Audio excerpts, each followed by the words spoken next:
it down. For, on the abortion piece, for children with Down syndrome to have a chance of life. But when they are here, you're fine with the president denigrating them with a slur? Abby, I think everybody at this table, at least for my generation, the lexicon, unfortunately, uses the R word not to smear or malign anybody. Playground in fifth grade, no, not Abby, the I'm president telling of the you United right States. now, that is a word that unfortunately is just thrown around as if you're calling someone an idiot or a moron. I'm not defending it, but I'm saying that President Trump certainly was not using it to attack someone who has a legitimate disability. 8 years of lock her up chants, Biden hogtied on a truck, and calling Democrats terrorists. Then Gavin Newsom posts one AI image of Trump in handcuffs, and suddenly the right discovered civility. Welcome to the debate angle. Today we break down whether Democrats should fight fire with fire, or whether matching Trump's energy risks becoming a mirror image of what they are fighting against. Two real arguments. Let's get into it. It's rhetoric. I can't even conceive of 3 more years of this. It really is. What's happening to our kids? Their brains are already being scrambled by social media and everything else we didn't even talk about. But this is their role model? A guy who calls someone a retard? A guy who calls someone a piggy? This is our role model, the president of the United States? Over the last 6 months, Newsom has been emulating Trump's brash, all-caps-laden, and often AI-generated social media persona. And it's not just Democrats. Listen to these Republicans who rejected the president's demand for a new map in Indiana. The efforts were mean-spirited from the get-go. So, I think they get what they get. I wish that President Trump would change his tone. I had released a post about my displeasure over some the slur that the president used. Words have consequences, and for me, it was just added to a litany of reasons of why this was just bad policy and not good timing, and wasn't deserving of my support. That last Indiana lawmaker that you just heard, one of the reasons that he said that he rejected this map was when he heard Trump use the R-word slur. He has a child with a disability. And I wonder if Gavin Newsom, you think, Brianna, is hitting on something that is bubbling up here. When you have Republicans saying Trump is going too far, is that a sentiment that could hurt Trump and Republicans going forward? I don't think so. I think to the state senator, Bo Boachek, who just spoke, I can understand why a parent with a child with Down syndrome would be sensitive to the use of the R word, and I completely agree. But I do think to his point about words mattering, words matter, but policies matter more.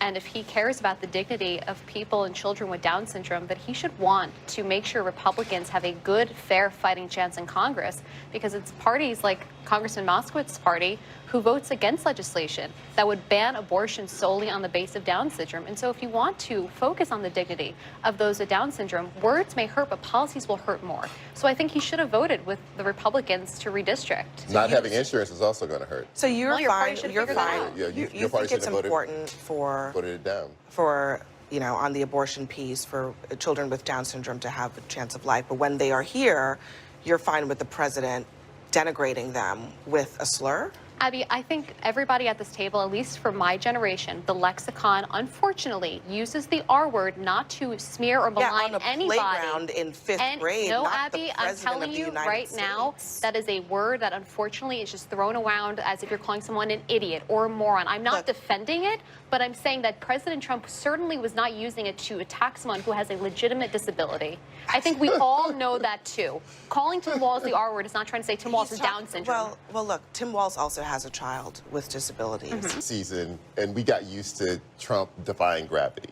And we thought, a lot of people thought that was going to happen forever. I think that gravity is now taking hold. I believe that there's a political gravity that's happening with Donald Trump because people are getting exhausted by it. I think this is what was happening at the end of the first term, and I think this is where Newsom has to tread a little bit more lightly here, because emulating Donald Trump, by the end of his presidency, people were exhausted by Donald Trump. They did not want exact replica of Donald Trump. They wanted something completely different from that. And I think that, Gavin Newsom has to figure out if he wants to continue the next 3 years as being the anti-Trump by being kind of a mirror image of him. Yeah, can he do both?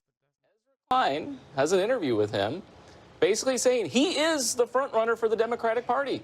Yet what did he put out? An AI-generated photo of the President of the United States in handcuffs this week. He told the Indiana governor, get down on your knees today in a post on X. So, I don't know. On one hand, the president can't. No, we're talking about verbiage. We're talking about verbiage. I'm saying what's chicken and egg is that you're sort of implying that Gavin Newsom started it and that it's fair then I didn't say Gavin Newsom started Republicans to continue it when we all when in know fact, how the president speaks. Yeah, exactly. We all know how the president speaks. He got reelected with 77 million votes. People are not. Do you remember this? This is a Trump post from 2024 where he reposts a truck with Joe Biden hogtied on the streets and Trump flags flying. So I mean, Gavin Newsom's point is, and trust me, I think part of the question I'm asking is, can he do this, right? But his point is that Trump does this every day. Now all of a sudden, Republicans are up in arms. You've got Republicans like Peter Navarro saying, I went to prison defending the Constitution because of woke assholes like you who weaponized our justice system. This isn't close to funny. All you're doing is inciting more violence. Was it violence when Trump did it? And why are Republicans suddenly so offended?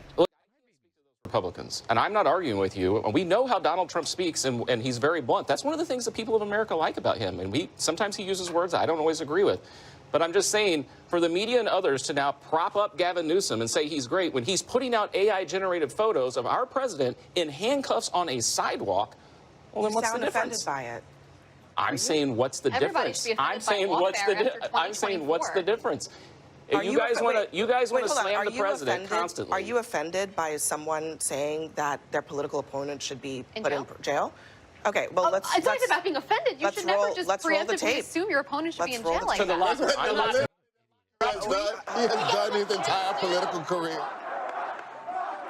Tell you what, for what she's done, they should lock her up. She's disgraceful. Hillary Clinton has to go to jail, okay? She has to go to jail. You should lock them up.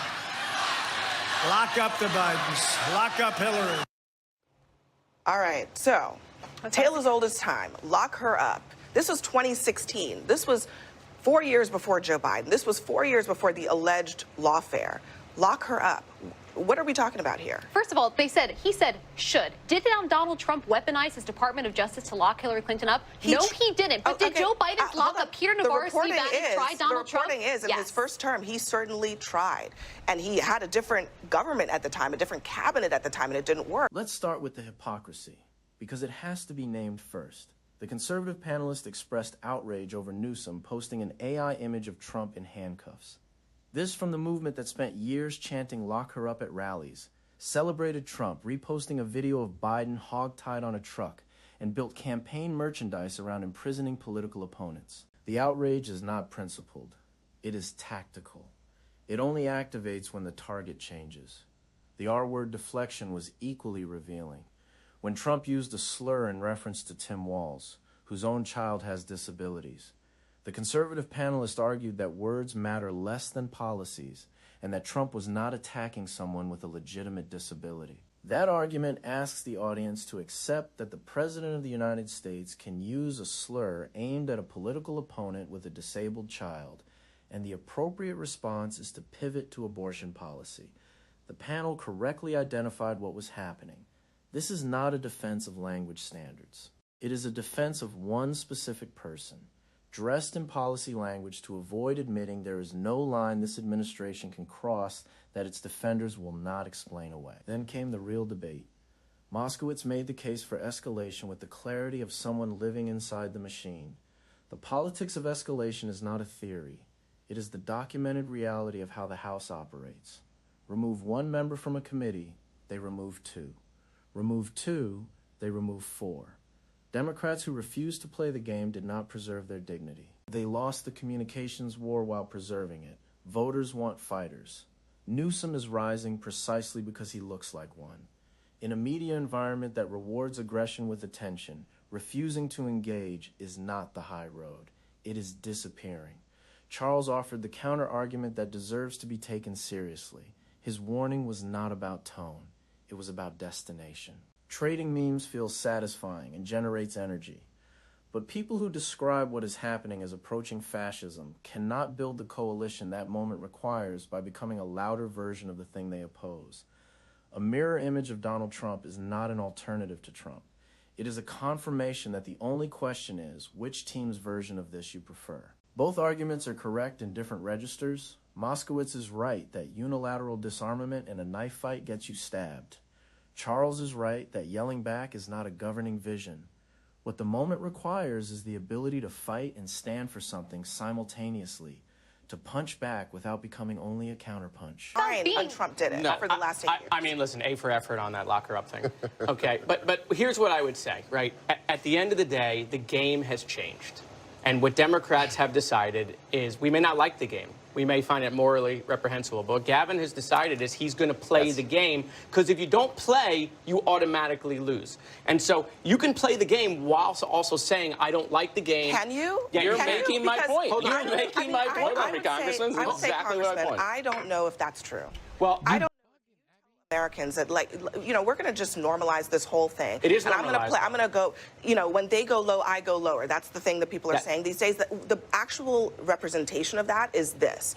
How do you go to the American people and then say, kick those people out and put me in instead? Because it's the politics of escalation. That is what is going on in the House that I serve in. That's what I see every single solitary day. I mean, again, right, you remove one person from committee on one side, the next year they remove two. You remove two, they remove four. They don't like what Biden's DOJ did, what Trump's DOJ is worse. Okay, and so it's the politics of escalation. And so Democrats could decide not to play. But then we lose, but then we lose in the communications game. Then Democrats say, we're not fighters, we're not fighting. The reason Gavin is rising is that they look at him as a fighter. They may not like the game, but he's playing to win. Here's what should stay with you. The conservative outrage over Newsom's tactics is not about norms. If it were about norms, it would have activated years ago when those norms were being demolished. The outrage is about effectiveness. Newsom is rising. The playbook being used against Democrats is being turned around. And the people who wrote it do not like how it feels from the other side. Charles is right that meme warfare alone cannot meet the scale of what is actually approaching. Moskowitz is right that you cannot build serious resistance if you have already been written off as unwilling to fight. The first job is to survive the communications war. The second is to make sure surviving it does not become the only thing you stand for. Leave your thoughts in the comments. Is Newsom's strategy the right move, or is Charles correct about the long-term danger? Subscribe to The Debate Angle. We will keep tracking this fight wherever it goes.